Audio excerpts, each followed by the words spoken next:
Good morning, girls. So, in the previous session, we started chapter number 7, that is morphology and word formation, and under that, we looked into morpheme, what is a morpheme, and everything. And after that, we looked into segmentation.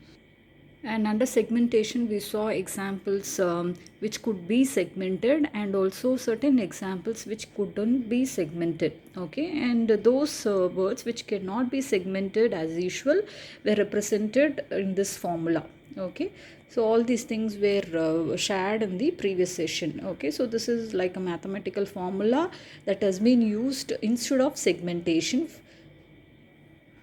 After talking about segmentation and the formula used for words which couldn't be segmented, we looked into allomorphs. Okay, so under allomorphs, we looked into plural morpheme, and then we looked into past morpheme, and the things, no, the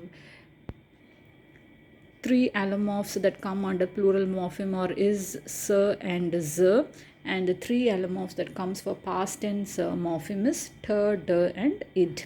Okay.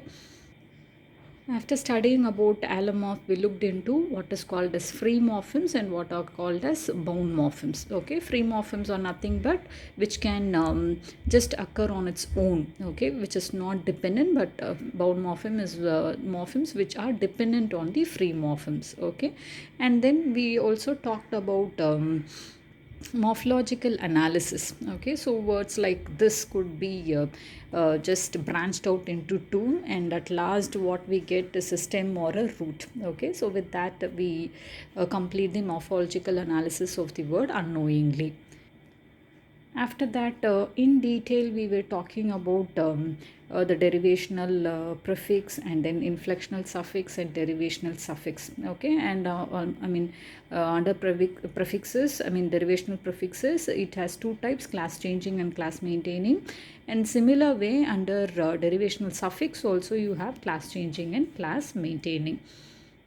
So at the end of the class, no, in the previous session, I asked you to just look it up in the textbook, various words, no, that has been analyzed using morphological analysis. Okay, so I think you would have checked the examples given in the textbook.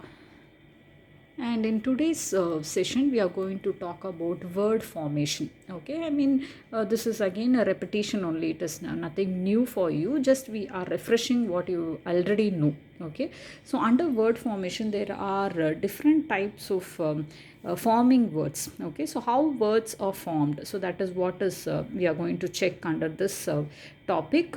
Various ways of word formation. So what are the ways that we use in order to form new words. Okay, so the first type of forming words are by using prefixes.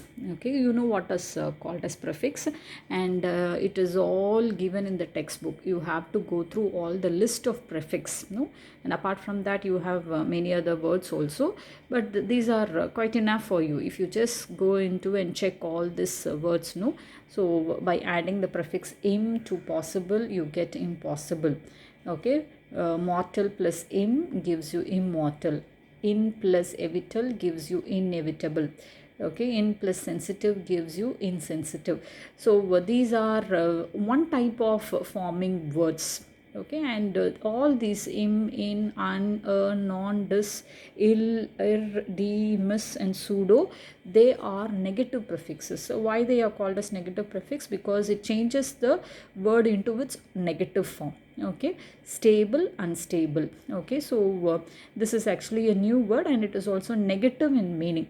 So that is the reason they have termed it as negative prefixes. And apart from that, you have prefixes of number also. So mono, uni, bi, di, tri, tetra. So all these prefixes are called as prefixes of number. Okay, mono plus syllabic, monosyllabic, and then uni plus lateral, unilateral. So these are also prefixes which are used for number. Okay, and one more prefixes, they are called as prefixes of time and order. Okay, re plus evaluate, re-evaluate. So apart from re, you have many other prefixes of time and order: anti, for, pre, post, ex, super. Okay, chamber, I mean anti plus chamber, anti-chamber, for plus knowledge, for knowledge. So these are the prefixes of time and order. And prefixes of location, like sub, inter, intra, trans. Okay, sub plus way, subway. Okay, inter plus national, international. And you have also prefixes of degree or size: super plus man, superman. And then out plus run, outrun. And apart from that, under, hyper, ultra, mini, over, sub, arc, everything no comes under prefixes of degree. Okay, and again one more list, you have prefixes of attitude: pro, anti, co, and counter. Pro plus congress, pro congress. Anti plus hindu, anti hindu. Okay, and other miscellaneous prefixes like auto, neo, semi, pan. Okay, auto plus biography, autobiography. Neo plus rich, neo rich. Okay, and next coming to one more list of prefixes which are which are counted under class changing prefixes.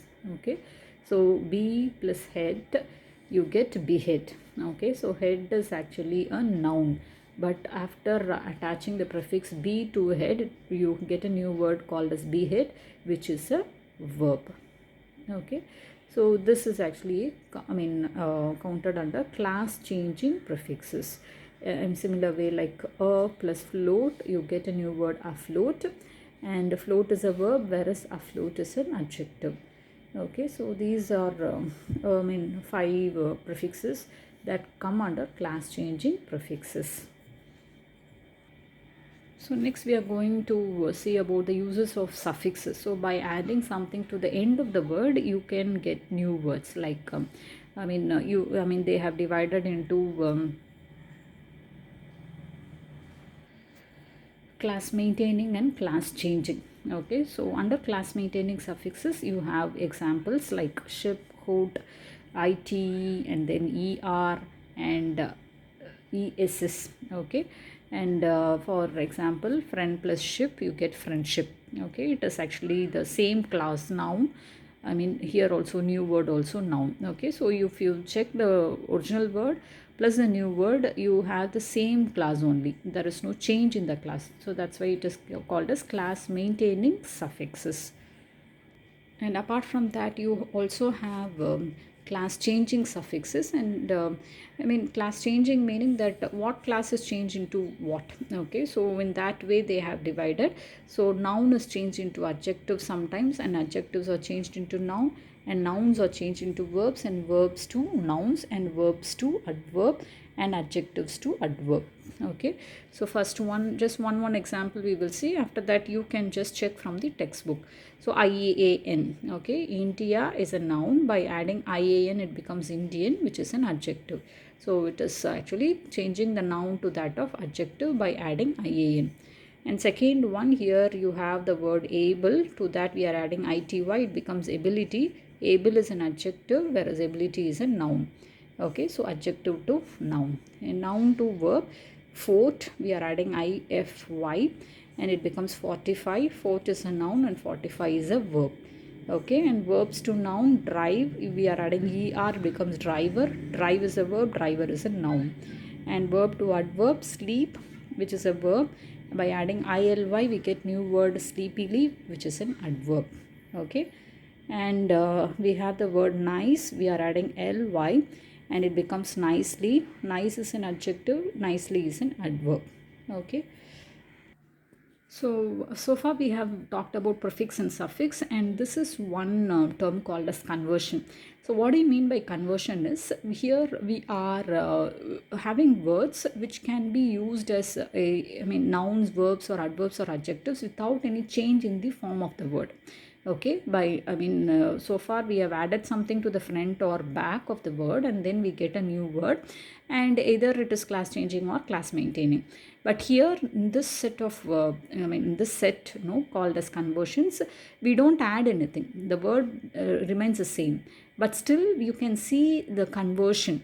Okay, for example, if you talk about the word light, so in the first sentence it gives one meaning, and in the second sentence it gives some other meaning.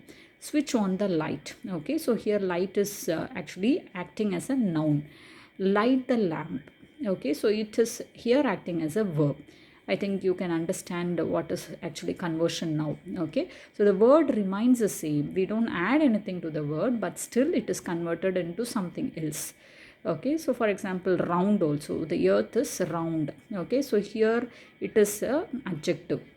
The principal went on a round. Here it acts as a noun. You must round all the sharp corners. Here it acts as a verb. Okay, so such sort of words, no, they come under conversions.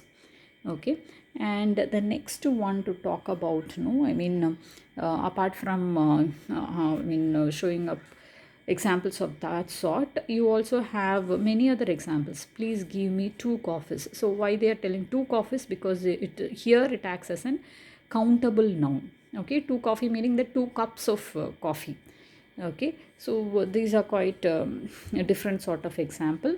And coming to this, no, conduct. Okay, by just changing the stress, no, I mean, where we are giving the accent, whether the accent is on the first syllable or the second syllable, the meaning again changes. Okay, this word remains the same, but where we are giving the accent, no, that alone differs. So here we are giving the accent in the first syllable, whereas here the accent is given in the second syllable. So by changing the accent, the meaning and also the class also changes. Okay, conduct, here it acts as a noun or an adjective, whereas here, no, I mean, conduct, it is a verb here. Similarly, subject, it is a noun here. Subject, it is a verb here. Okay, and apart from that, so sometimes, no, I mean, depending on whether the consonant is voiced or not voiced, depending on that also the meaning and the class changes. For example, the word advice, no, so here it is actually a noun. Okay, so the final sound is sir. So how we are supposed to pronounce this? This advice is advice. Okay, sir sound should come out of your mouth. Okay, so in that case it is a noun, whereas here it is actually advise. Okay, so in that case it acts as a verb here. Okay, so when it, I mean, the word ends with a voiced consonant, it is a verb. Okay, so when we don't use when we use voiceless consonant, it is a noun.